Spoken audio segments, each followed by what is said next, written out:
In February 2013, a hotel released a single piece of security footage, 14 seconds long. No sound, no blood, no struggle. Just a young woman, alone in an elevator, doing something that made absolutely no sense. She presses every single button. She hides in the corner like something is chasing her. She talks to someone who isn't there. Then she steps out and walks straight into a hotel with a history of murder, suicide, and unexplained death. 19 days later, guests found her body in a place investigators had already searched twice. To this day, nobody can fully explain what happened in that elevator.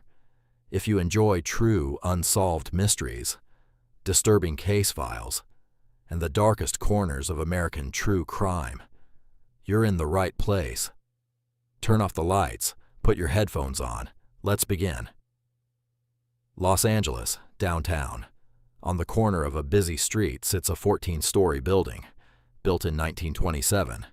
At first glance, it looks like any other historic hotel. Old brick, faded elegance, a lobby that hasn't changed much in decades. But locals in Los Angeles know this building by a different reputation. They call it the Cecil. Since it opened, the Cecil Hotel has been connected to more than a dozen deaths, suicides, overdoses, unexplained falls from upper-floor windows. But two names in particular are why locals in Los Angeles still lower their voices when they talk about this place. In the mid-1980s, a serial killer known across the country as the Night Stalker was terrorizing Los Angeles, breaking into homes at night, murdering entire families in their beds. Investigators would later confirm that during the height of his killing spree, he was renting a room on the top floor of the Cecil, coming and going through the lobby like any other guest. No one there ever suspected a thing. Less than a decade later, another guest checked in, a man from Austria named Jack Unterweger, a convicted killer who had somehow convinced authorities in his home country he was rehabilitated and was released early. He came to Los Angeles under the pretense of writing a magazine story about crime in the city.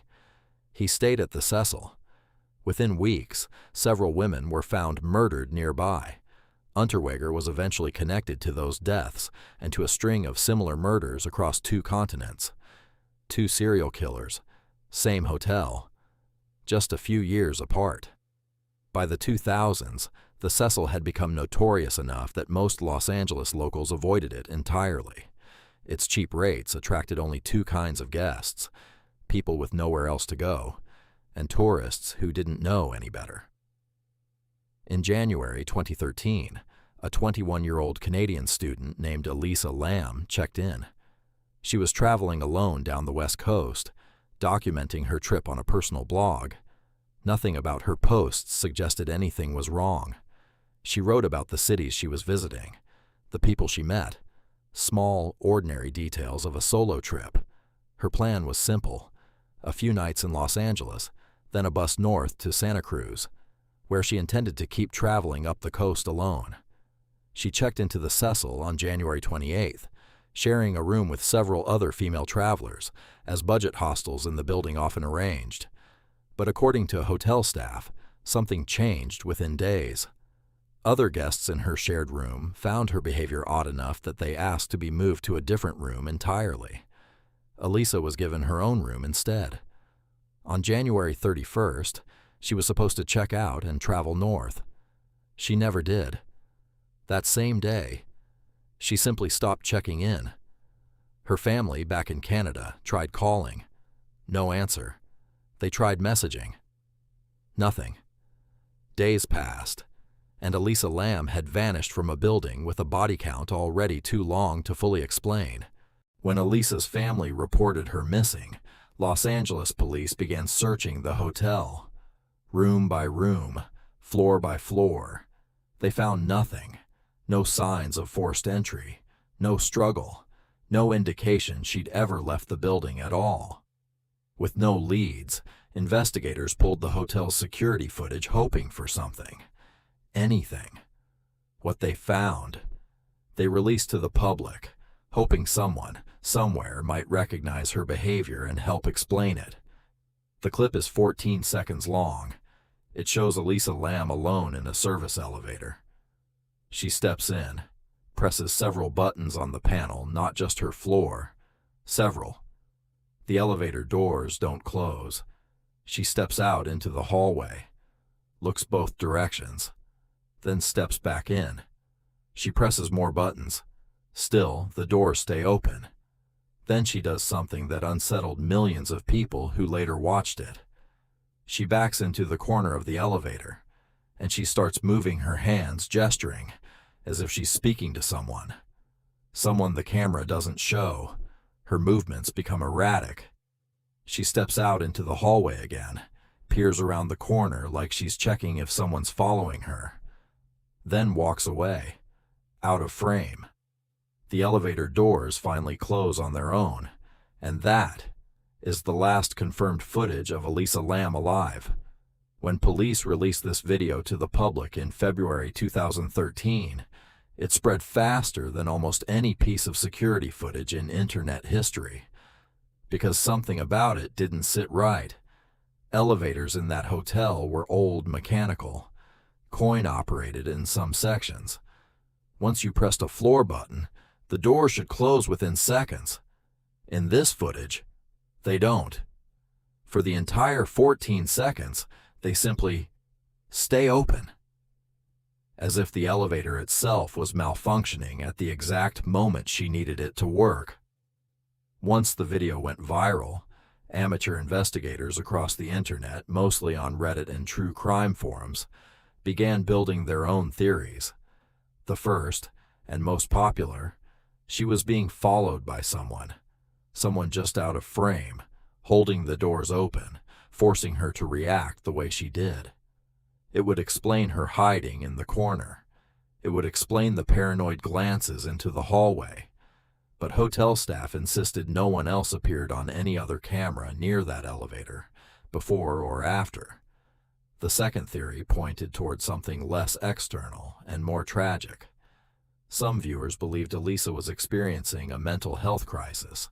Later reporting would reveal she had a documented history of bipolar disorder. Her family confirmed she had stopped taking prescribed medication before the trip.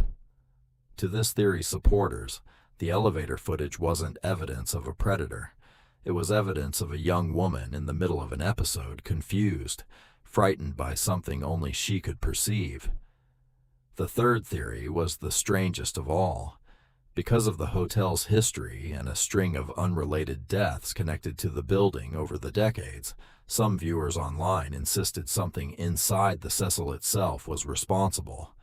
Not a person, not an illness, something else.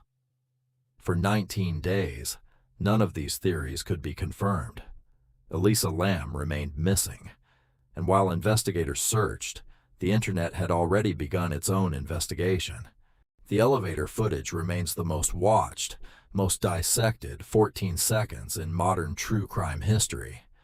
Frame by frame, viewers have studied every gesture, every glance, searching for a shadow, a reflection, any trace of someone else in that hallway.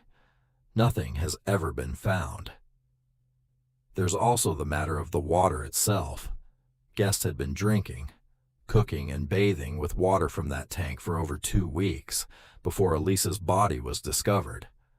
Hotel management would later face lawsuits from guests who said they were never warned and never fully compensated for what they'd unknowingly been exposed to. A hotel with decades of unexplained death, a piece of footage that still doesn't add up, and a young woman who checked into a building she never should have chosen and never checked out. What makes the Cecil Hotel's story even harder to sit with is that Elisa Lam's death wasn't the end of it. The building had already changed its name once before, in the early 2000s, hoping a rebrand might separate it from decades of bad press. It didn't work. Locals still called it the Cecil.